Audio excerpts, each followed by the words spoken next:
everyone. I believe that we all have that friend who used to be nice to us and now acts very funny lately, or those friends that they don't want you around when their partner is around, and you wonder why, what's going on. You might not even know you're doing any of the following seven things I'm gonna talk about, but if you're doing it, then you have to check yourself and be careful because some people are more sensitive than others. So, for example, you meet someone, and the next thing is you want to start video calling them. You don't know if they're dating someone, if they're seeing someone. You don't even ask permission. You just you just see them on email, add them up, and you start video calling them. You don't do that. It's wrong. Even if it's your cousin, even if it's your friend, even if it's someone that seems excited to meet you when you meet, you don't just video call them. You don't just do that. People want their privacy. You could, if you feel like, oh, you need to video call them, then you might ask, and if they refuse, it's not something you should be offended about because it's like you're trying to pry into what they are doing. So please, a lot of people they do that these days. They want to video call you when they meet you. The person could be with a man. The person could be in a situation that you know doesn't call for any public view. So it's not necessary.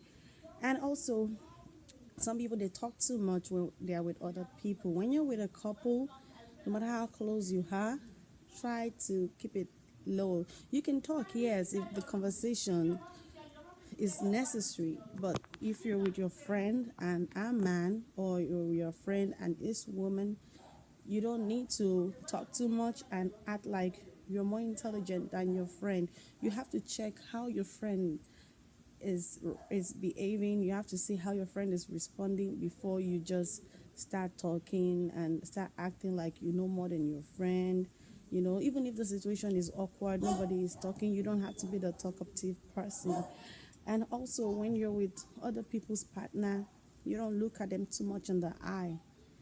Don't look at them, in the eye, there's except you guys are having a conversation, except you need to talk to each other, because thousands of messages pass in just one glance, and you don't want to pass the wrong message. Do you understand? And you don't want your friend to catch you looking at a man.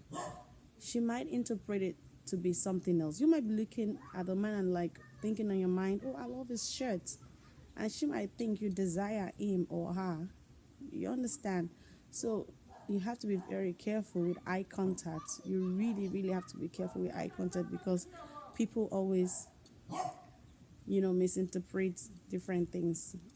So if you don't have business with your friend's spouse or partner, you don't need to call them too often.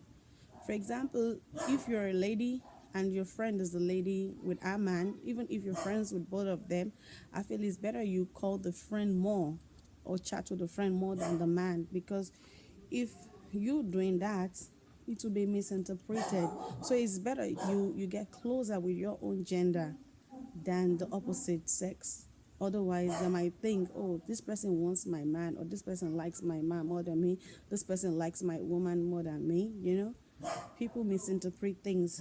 Also, you don't talk bad about your friend to his or her partner. For example, maybe your friend is trying to correct his partner, or whichever way. You don't say, oh, I've been telling her to change, she doesn't listen, thank God you're just noticing. You don't do that. You mind your own business.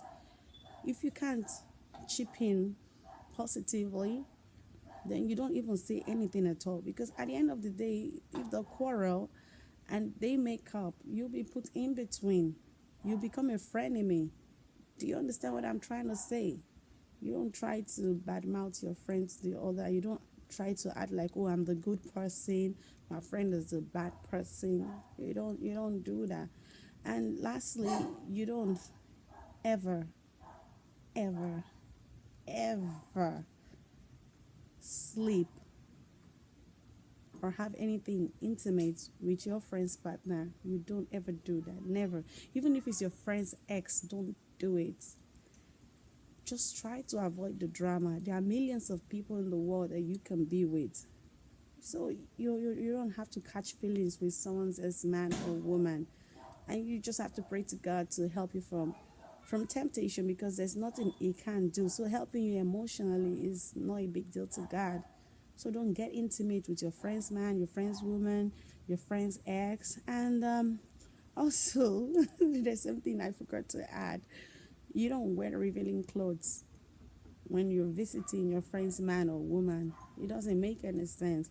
Yeah, that might be your style. You might like to wear short stuff, crop tops, and all that. But you don't need to do that if your friend's man or your friend's woman is around.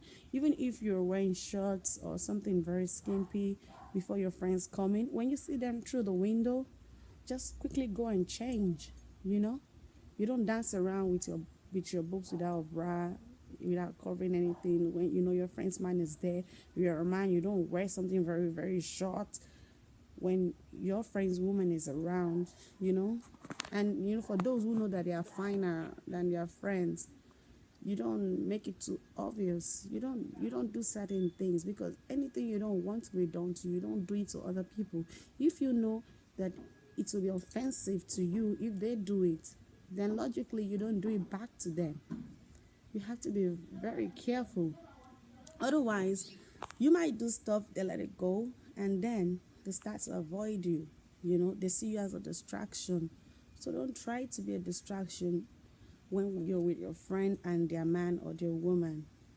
So you guys have a nice day. Let's try to check one another how we behave, and anywhere you see that you're doing wrong in one of the 7 things I've listed, just try to adjust. It's not easy, because it's like you're not being yourself because of your friend, but sometimes those are the sacrifices that come with friendship. If you really want to keep your friends, then you've got to respect them. You've got to really respect them and inconvenience yourself a little bit.